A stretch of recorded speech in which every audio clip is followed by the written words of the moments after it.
दोस्तों, पुराने समय की बात है। एक महिला जब भी अपने परिवार के लिए खाना बनाती तो वो एक बड़ी रोटी अलग से बना लेती और उसे अपने घर की बाहर वाली खिड़की पर रख देती ताकि कोई जरूरतमंद या भूखा व्यक्ति उसे खाकर अपनी भूख शांत कर सके। एक बूढ़ा फकीर रोज उस घर के बाहर से गुजरता और उस रोटी को खिड़की से उठा लेता और रोटी लेकर ये कहता हुआ आगे बढ़ जाता कि आप जो बुरा करते हैं वह आपके साथ रहता है, आप जो अच्छा करते हैं वह आपके पास वापस आता है। यह सिलसिला काफी लंबे समय तक चलता रहा। वह औरत रोज खिड़की पर रोटी रख देती और वह बूढ़ा फकीर रोज आता, रोटी लेता और रोज वही कहता कि आप जो बुरा करते हैं वह आपके साथ रहता है, आप जो अच्छा करते हैं वह आपके पास वापस आता है। यह वह रोज दोहराता हुआ वहां से चला जाता। उस फकीर के मुंह से एक ही चीज रोज सुन सुनकर वह औरत परेशान हो गई। उसने सोचा कि कितना स्वार्थी व्यक्ति है यह बूढ़ा। मैं रोज इसके खाने के लिए रोटी रखती हूँ, लेकिन आज तक इसके मुंह से धन्यवाद का एक शब्द नहीं निकला और पता नहीं रोज क्या एक ही बात बड़बड़ाता रहता है। मुझे तो इसकी किसी बात का मतलब भी समझ नहीं आता। तब उस औरत ने ठान लिया कि वो उस बूढ़े फकीर से पीछा छुड़ाएगी। इसके लिए उसने एक तरकीब सोची।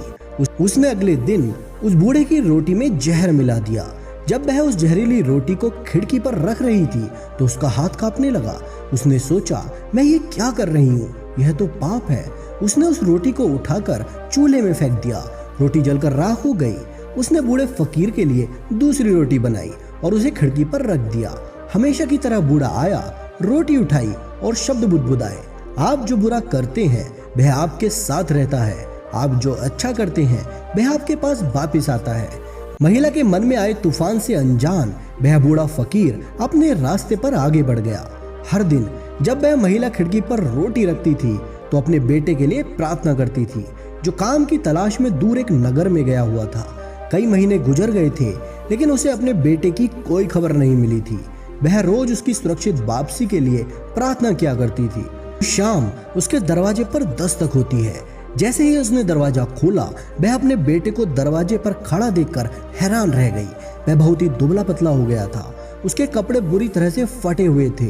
वह भूखा और कमजोर लग रहा था। जैसे ही उसने अपनी माँ को देखा, उसने कहा, माँ, यह एक चमत्कार है कि मैं यहाँ जीवित खड़ा हूँ। जब मैं सिर्फ 1 मील दूर था तब मैं भूख के मारे इतना कमजोर और व्याकुल था कि मैं चक्कर खाकर गिर पड़ा।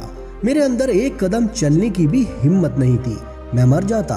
लेकिन तभी एक बूढ़ा फकीर वहां से गुजरा। मैंने उस बूढ़े फकीर से एक निवाला खाने के लिए मांगा, लेकिन उसने मुझे एक पूरी रोटी ही दे दी। उसने कहा, मैं रोज सिर्फ ये एक रोटी ही खाता हूँ, लेकिन आज ये मैं तुझे दूंगा क्योंकि तेरी जरूरत मुझसे बड़ी है। माँ ने पूछा, कौन था वह बूढ़ा? बेटे ने कहा, मुझे ये तो नहीं पता कि वह कौन था, लेकिन जब वह रोटी देकर जाने लगा तो वह कुछ बुदबुदा रहा था कि आप जो बुरा करते हैं वह आपके साथ रहता है, आप जो अच्छा करते हैं वह आपके पास वापस आता है। यह शब्द सुनते ही माँ का चेहरा पीला पड़ गया। वह सदमे में आकर दीवार से टिक गई। उसे वह जहरीली रोटी याद आई जो उसने आज सुबह बनाई थी। अगर वह उसे आग में ना जलाती तो उसका ही बेटा आज उस जहरीली रोटी को खा लेता और उसकी जान चली जाती। अब जाकर उसे बूढ़े फकीर की बात समझ में आई कि जो आप बुरा करते हैं वह आपके साथ रहता है और आप जो अच्छा करते हैं वह आपके पास वापस आता है। तो दोस्तों, इस कहानी से हमें यही सीख मिलती है कि अच्छा करो और कभी भी अच्छा करना बंद ना करो, भले ही उस समय उसकी सराहना ना की जा रही हो।